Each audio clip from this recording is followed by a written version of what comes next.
Welcome to the Vodcast. My name is Jason von Berg, and today we are speaking to.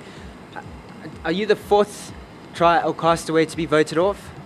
No, I was the fourth to leave, but I was the second to be voted off. Yeah, okay. So this is Cindy Nell right here on the Vodcast. How are you doing, Cindy? I'm well, thanks, and you, Von? Good, thank you. So, first of all, I must just say I was very, very disappointed in the fact that you left so early in the game because you were doing so well. You were building them shelters, you were, helping them win the challenges, and then they just backstabbed you and got rid of you. Were you upset? You know what? That day before I left, I kind of lost the plot.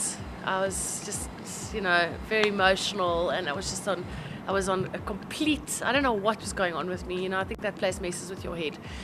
So I was upset, I wasn't upset, I was just kind of like, I was a bit bossy for a couple of days. I was happy to have a bed again, I'll say that. And a clean shower and everything, and some food. And some food. And so is that what even though when I got back to Vilanculos, I had so much food. I had a muffin and all this delicious food, and it literally just all projectile came out of me again. I mean, it's gross, but it's lovely. I know. Okay, but how was the Survivor experience? So besides going bossies and like losing the plot a little bit, was it cool? Did you enjoy it? Would you do it again? I would definitely not do it again. Okay. But it was cool, and I'm glad I did it. It was an incredible experience, and I think it's something that everyone should at least once in their life do, or something similar to that. I think you learn a lot about yourself. You really do. And everyone asks me, well, is it really as hectic as they say it is? And I've stopped telling people how hectic it is because I don't want to sound like a drama queen, but it really is probably the toughest thing you can do. Now you're back to the real world. What are you busy doing? Well, as you can hear, I'm busy getting a flu at the moment because this has probably been the busiest 2 weeks of my life. You still sound okay though, so don't worry. I tell you, if you've done Survivor, guys, I don't think there's anything that has the amount of PR involved that Survivor does, because I've just been so busy and it's been wonderful. So I've been doing all kinds of things. I've just launched a dancing DVD called Dancing Made Easy from my Strictly Come Dancing days. I'm busy writing a book about the model and pageant industry on how to win and how to be successful, which is only coming out in October.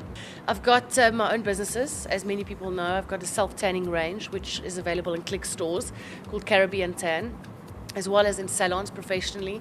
Then we import a makeup range called Essence, which is also available in retail, and I do the marketing and manage that brand in the country. I'm launching a new nail range now. I've just launched a new skincare range. So I'm a busy girl. I like the entertainment industry, but I'm also very much a corporate.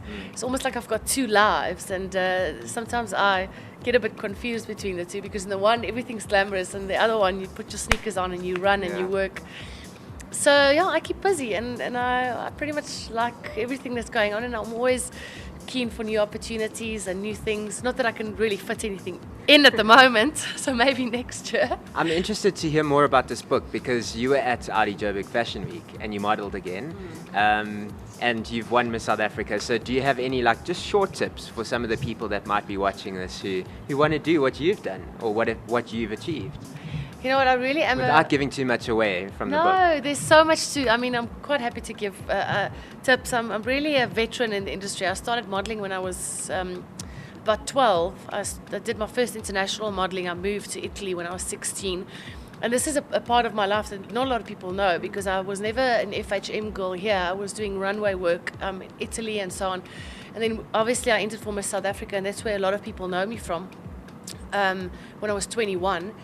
And I've pretty much done everything all around. So I have a real good understanding of what works and what doesn't work. And the sad thing about this industry is only 5% of wannabe aspiring models really get to the point where they can make a living out of it, where it can be really financially viable for them. But basically, it boils down to a lot of things. And I always say to the girls that want to become models, 10% talent, because there's a lot of pretty girls out there, and you don't have to be the prettiest. 90% hard work. You have to be the most, you have to persist the hardest. If you want to be the most paid model, you've got to work the most, and you've got to work for free for many years. You've got to get good agencies. You've got to know where to start, and that's what the book is all about, where the agencies are, what to pay money for, what not to pay money for. Well, I think it's going to be a very interesting book then, because obviously you are speaking from experience, so people will respect that, and yeah, we'll be in touch. We'll exchange numbers and we'll talk about that. Something about it. It'd be very nice. Okay. A lot of pictures and a lot of my own experiences, little bit of drugs and anorexia, and a lot of Skinner and Scandal also involved. So yeah, but it'll be a good book. Well, tell all. It's coming out in October. Have you got a title yet? No, the publishing house decides on the title. But it's basically everything you need to know about the model and pageant industry. Well, we'll keep watching, and thank you very much for joining me. Thank you. Hi, I'm Cindy Nell, and you're watching the Vodcast.